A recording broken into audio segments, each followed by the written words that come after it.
Hello, मेरा नाम है पूजा और एक बार फिर से मैं आपके लिए एक और बहुत अच्छी कहानी लेकर आ गई हूँ। आज की जो कहानी है इसका नाम है द काइट रनर और इसको बहुत ही फेमस राइटर खालिद हुसैन ने लिखा है।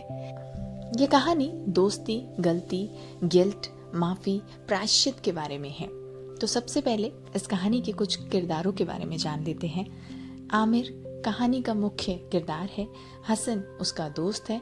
बाबा आमिर के पिता हैं। अली हसन के पिता हैं। रहीम खान बाबा के दोस्त जो आमिर को जीवन में बहुत सारे इम्पोर्टेंट सीख देते हैं। सोहराब हसन का बेटा है। कहानी काबुल, अफगानिस्तान से शुरू होती है। आमिर एक अमीर पश्तून परिवार से है। हसन उसके घर में काम करने वाले अली का बेटा है। दोनों बचपन से ही साथ खेलते हैं, साथ पढ़ते हैं और पतंगबाजी भी साथ करते हैं। हालांकि हसन नौकर का बेटा है, फिर भी वह आमिर से बहुत प्यार करता है और उसके लिए कुछ भी कर सकता है। हसन बहुत ईमानदार, बहादुर और वफादार है। दूसरी ओर आमिर बहुत डरपोक और हमेशा अपने पिता से अपने लिए और ज्यादा प्यार और ज्यादा रिस्पेक्ट की चाह उसके मन में रहती है। अफगानिस्तान में पतंगबाजी की प्रतियोगिता बहुत ज्यादा प्रचलित है। एक दिन बहुत बड़ी पतंग प्रतियोगिता होती है। आमिर को लगता है कि अगर वह यह प्रतियोगिता जीत गया तो उसके बाबा उससे बहुत प्यार करेंगे, उसे गले लगा लेंगे और उसके लिए बहुत प्राउड फील करेंगे और सबके सामने कहेंगे कि वाह मेरे बेटे, तुमने तो कमाल ही कर दिया। इस चाहत में आमिर प्रतियोगिता जीत जाता है और जीतने के बाद हसन आखिरी कटी हुई पतंग पकड़ने दौड़ता है और जाते समय वह आमिर से कहता है कि तुम्हारे लिए 1000 बार भी। इसका मतलब है वह आमिर के लिए कुछ भी कर सकता है। जब हसन पतंग लेने जाता है तो एक गुंडा लड़का आसिफ उसे पकड़ लेता है। आसिफ और उसके दोस्त हसन को बहुत बुरी तरह से अपमानित और प्रताड़ित करते हैं। आमिर यह सब दूर से देख रहा होता है, लेकिन वो इतना डरपोक होता है कि उसके अंदर इतनी हिम्मत नहीं होती है कि वह अपने दोस्त हसन की मदद कर सके। यहीं से आमिर के मन में एक गहरी गिल्ट की भावना शुरू हो जाती है। हसन की वफादारी देखकर आमिर को शर्म और गिल्ट महसूस होती है। वह हसन का सामना नहीं कर पा रहा होता है और उससे आंख मिलाकर बात भी नहीं कर पा रहा होता है और इसी अपराध बोध में वो एक और गलती कर बैठता है। वह अपने पैसे और घड़ी हसन के कमरे में छिपा देता है और फिर चोरी का झूठा इल्जाम भी वो हसन के ऊपर ही लगा देता है। हसन जानता है कि उसने चोरी नहीं की है, फिर भी वो उस अपराध को अपने ऊपर ले लेता है ताकि आमिर को परेशानी ना हो। इसके बाद अली और हसन घर छोड़कर चले जाते हैं। आमिर की दोस्ती टूट जाती है।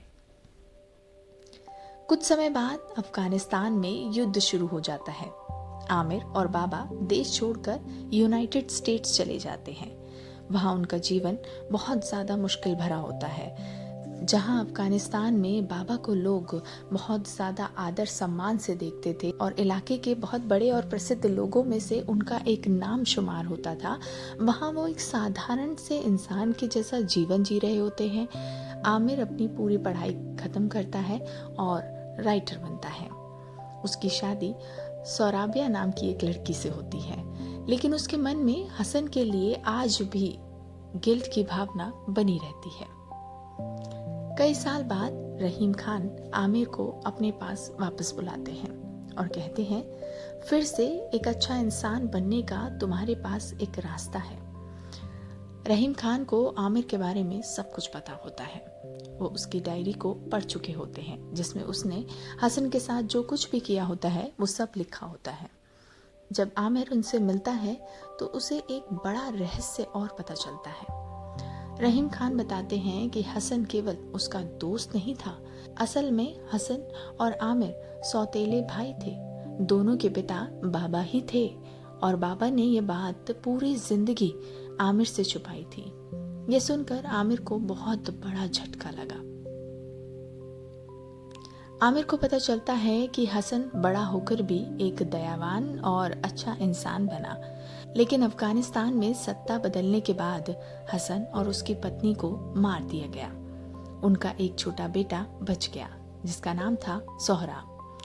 सोहराब को उसके माता पिता की डेथ के बाद एक अनाथालय में भेज दिया जाता है।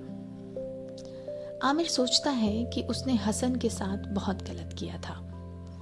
अब वह उसके बेटे सोहराब की मदद करके अपनी गलती सुधारना चाहता है। वह सोहराब को ढूंढने निकल पड़ता है। सोहराब एक प्रभावशाली व्यक्ति के पास होता है। जब आमिर वहां पहुंचता है तो उसे पता चलता है कि वह व्यक्ति कोई और नहीं बल्कि बचपन में वही गुंडा आसिफ था जिसने हसन के साथ गलत व्यवहार किया था, और दूर से खड़ा आमिर ये सब देख रहा था। आसिफ बहुत क्रूर बन चुका होता है। आमिर सोहराब को छुड़ाने की कोशिश करता है। आसिफ आमिर को बुरी तरह से मारता है, लेकिन इस बार आमिर भागता नहीं है बल्कि अपने डर का सामना करता है। वह हसन की तरफ बहादुरी दिखाता है। आखिरकार सोहराब अपनी गुलेल से आसिफ को घायल कर देता है और दोनों वहां से निकलकर भाग जाते हैं। आमिर सोहराब को अमेरिका ले जाता है, लेकिन सोहराब बहुत ज़्यादा दुख और मेंटल इलनेस का शिकार हो चुका होता है। उसने इतनी सी उम्र में इतना कुछ देख लिया होता है कि वो हंसना भूल चुका होता है। वह किसी पर आसानी से भरोसा नहीं कर पा रहा होता है। लेकिन आमिर ने सोचा कि थोड़ा समय लगेगा लेकिन मैं इसके साथ रहूँगा, और वो पेशेंस रखकर उसकी देखभाल कर रहा होता है। उसकी पत्नी भी सोहराब को बहुत ज़्यादा पसंद करती है और एक बच्चे की तरह उसकी देखभाल कर रही होती है। एक दिन पतंगबाजी के दौरान आमिर सोहराब के चेहरे पर हल्की सी मुस्कान देखता है। उसके मन में एक उम्मीद जगती है। फिर आमिर उसके लिए दौड़कर पतंग पकड़ने जाता है और मुड़कर कहता है, तुम्हारे लिए 1000 बार भी। तो बस इतनी सी थी ये कहानी जो कि लोगों को बहुत ज़्यादा पसंद थी। तो आज मैंने अपनी आवाज़ में आप सभी के लिए ये कहानी आपको सुनाई है। आपको पसंद आई हो तो प्लीज़ मेरे चैनल को थोड़ा सा और प्यार दीजिए। अभी मैंने शुरू किया है तो आप मेरे चैनल को सब्सक्राइब कीजिए, लाइक कीजिए, और कोई कमी हो तो प्लीज़ कमेंट में बताइए। Thank you, bye bye, take care.